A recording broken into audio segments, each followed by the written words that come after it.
ഇനി മുതൽ ഇലക്ട്രോണിക് സമൻസും.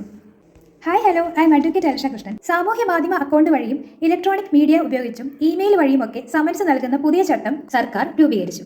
കോടതികളുടെ പുറത്തും ഭിത്തികളിലും സ്ഥാപിക്കുന്ന സമൻസിന്റെ പതിപ്പുകൾ പൂർണ്ണമായും ഇനി ഒഴിവാക്കുകയാണ്.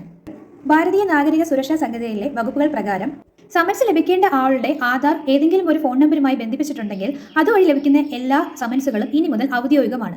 ഇത്തരത്തിൽ ലഭിക്കുന്ന സമൻസുമായി കോടതിയിൽ ഹാജരാകുക എന്നുള്ളത് ഇനി മുതൽ കക്ഷികളുടെ ഉത്തരവാദിത്തമായിരിക്കും. സ്വന്തമായി ഫോൺ നമ്പരോ ഇമെയിൽ അഡ്രസ്സോ ടെലഗ്രാമോ വാട്സപ്പോ തുടങ്ങിയ സാമൂഹ്യ മാധ്യമങ്ങൾ ഇല്ലാത്തവർക്ക് തുടർന്നും പേപ്പർ സമൻസുകളായിരിക്കും ലഭിക്കുന്നത്. പേപ്പർ സമൻസ് ലഭിച്ചാൽ മാത്രമേ കോടതിയിൽ ഹാജരാകൂ എന്ന നിലപാട് ഇനി മുതൽ കക്ഷികൾക്ക് സ്വീകരിക്കാൻ കഴിയുന്നതല്ല.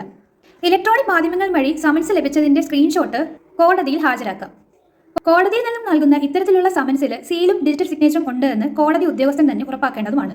ഇതോടുകൂടി സമൻസ് ലഭിക്കാത്തത് മൂലം കക്ഷികൾക്കെതിരെ വരുന്ന വാറന്റും അറസ്റ്റും മൂലമുണ്ടാകുന്ന ബുദ്ധിമുട്ടുകളും വിചാരണ നടപടികൾക്കുണ്ടാകുന്ന അനാവശ്യമായ കാലതാമസവും പൂർണ്ണമായി ഒഴിവാക്കാൻ കഴിയും.